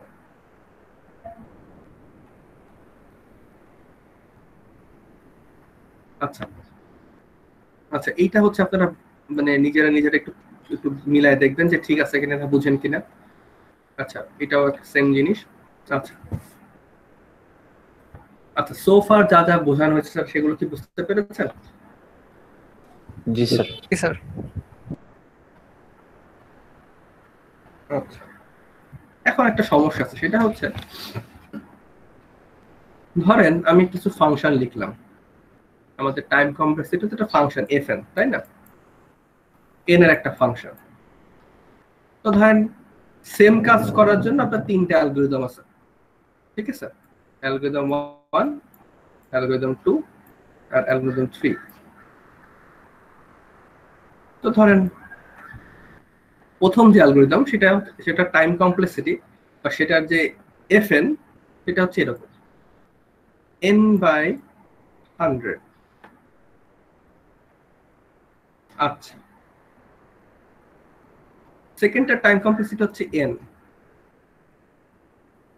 থার্ডটার টাইম কমপ্লেক্সিটি হচ্ছে n/10 স্কয়ার, ঠিক আছে? তাহলে আমরা এখানে যেমন আগে লিখেছিলাম যে 2n+2 এরকম ফাংশন তো বেরোতেই পারে আমাদেরও, তাই না? n/10 খালি n আর হচ্ছে n/10 স্কয়ার। তো আমাদের যদি বলা হয় যে কোন অ্যালগরিদমটা ভালো টাইমের দিক থেকে, আমরা কি বলতে পারবো? স্যার 1 নাম্বার n/10 হচ্ছে স্যার n। আচ্ছা n, কেউ কি n/10 স্কয়ারের পক্ষে নাই? জি স্যার। স্যার আছে স্যার আমার মনে হয় স্যার এটাই হবে 3 নাম্বারটা। আচ্ছা আচ্ছা, দেখেন সমস্যা হচ্ছে যদি আমরা এই জিনিসগুলো যদি গ্রাফ ড্র করি, হ্যাঁ, যে আসলে n বাড়ার সাথে সাথে এগুলোর বিহেভিয়ার কেমন, ঠিক আছে? মনে করেন এই দিকটা হচ্ছে n গ্রাফে, আমরা হচ্ছে ফাংশনগুলো প্লট করছি। তো ধরেন এটা হচ্ছে আমাদের 3 নাম্বার কার্ভ, মানে এটা হচ্ছে আমাদের সেকেন্ড কার্ভ, হ্যাঁ সরি, এই যে n, এটা বুঝতে পারতেছেন এরকম একটা লাইন হবে, ঠিক আছে? এই যে 2 নাম্বার লাইনটা যদি প্লট করি, হ্যাঁ, তাহলে এরকম একটা স্ট্রেট লাইন হবে। আচ্ছা, আমি যদি এই ফার্স্ট নাম্বার লাইনটা যদি প্লট করি তাহলে এরকম হবে, সেটা হচ্ছে এর নিচ দিয়ে যাবে কম করে। ইন্টারেস্টিং হচ্ছে এই কার্ভটা, কোন একটা কালার নেই, ধরেন একটু ব্লু কালার দিলাম, দেখা যাবে না? ব্লু কালার দেখা যাবে না, এই কালারটা দেখা যাবে। এই লাইনটা যদি প্লট করি তাহলে আমাদের n10 এখানে সে করবে কি, 10-এর আগ পর্যন্ত নিচে থাকবে, তারপরে সে এরকম করে বেড়ে যাবে। যদি এটা প্লট করে যদি আপনারা দেখেন, সবাই কি বুঝতে পারছেন প্লটটা কিভাবে করেছি বা প্লট? আচ্ছা, তাহলে দেখেন আমি আসলে এখানে বলতে পারতেছি না, ঠিক আছে, যে আমাদের যদি আমাদের সবচেয়ে ভালো, আমরা ফার্স্টে বলেছিলেন যে মনে করেন n/10 বা একজন এক একটা বলেছেন। তো দেখেন একটা পার্টিকুলার প্লেসের আগ পর্যন্ত আমাদের 3 নাম্বার গ্রাফটা ভালো। একটা পার্টিকুলার নাম্বার অফ বা একটা পার্টিকুলার সাইজেতে বেশি হয়ে গেলে আমাদের ইনপুট, তখন সে অনেক বেশি বড় হয়ে যায়, ঠিক আছে। তো আমরা তো বলতে পারবো না যে এটা খারাপ এটা ভালো, তাই না? আপনারা কি মানে প্রবলেমটা বুঝতে পারছেন? জি স্যার। তো এই জন্য আমরা যেটা করি সেটা হচ্ছে অ্যাসিম্পটোটিক নোটেশন ইউজ করি। অ্যাসিম্পটোটিক নোটেশন বলতে বোঝায় যে n এর ভ্যালু যখন অনেক অনেক বেশি, অ্যাসিম্পটোট বলতে বোঝা হচ্ছে অসিম্পটট, বা এটার জিওমেট্রিক ইন্টারপ্রিটেশনে না যায়, বা এটা বুঝে নেন যে জাস্ট এরকম ধরেন যখন n এর ভ্যালু অনেক অনেক বেশি বা n টেন্ডস টু ইনফিনিটি, তখন যে জিনিসটা ভালো সেটাই বেটার। তো দেখেন n এর ভ্যালু যখন অনেক অনেক বেশি, তখন দেখেন 3 নাম্বারটা সবচেয়ে বাজে, n এর এই 2 নাম্বার থেকেও 1 ভালো, ঠিক আছে। তাহলে আমরা এখন কি করব, আমরা একটু আগে যে ডিফারেন্ট ফাংশন গুলো দেখছি, যে 2n+2, 2n+3, অথবা এগুলো তো সিম্পল, আরো ডিফারেন্ট টাইপ অফ কমপ্লেক্সিটি আসতে পারে, যেমন n/10, কেবল n, অথবা n/10 হোল স্কয়ার। এগুলার অ্যাসিম্পটোটিক ক্যারেক্টারিস্টিক্স দেখব, যে অসীমে যখন চলে যায় n, তখন এদের ক্যারেক্টারিস্টিক্স গুলো কেমন হয়। তো নেক্সট ক্লাস থেকে আমরা এটা দেখব, ঠিক আছে, যে আমাদের এই যে ফাংশনটা আজকে বের করলাম, এটা অ্যাসিম্পটোটিক নোটেশন এবং এদের অ্যাসিম্পটোটিক ক্যারেক্টারিস্টিক্স গুলো কি হয়, এবং ultimately big O, big theta এবং বিগ ওমেগা নোটেশন এগুলা কি জিনিস, ঠিক আছে। তো আজকে এই পর্যন্ত, নেক্সট ক্লাসে ইনশাআল্লাহ আবার দেখা হবে। স্যার আমি স্যার প্রেজেন্ট ছিলাম স্যার। কই ছিলেন? মেসেজে ছিলাম স্যার। আমি স্যার ওয়াশরুমে গিয়েছিলাম স্যার, আসার পর দেখি স্যার আমিও প্রেজেন্ট ছিলাম স্যার, আমার নেটের প্রবলেম হয়েছিল। মেল দিয়ে রাখবেন।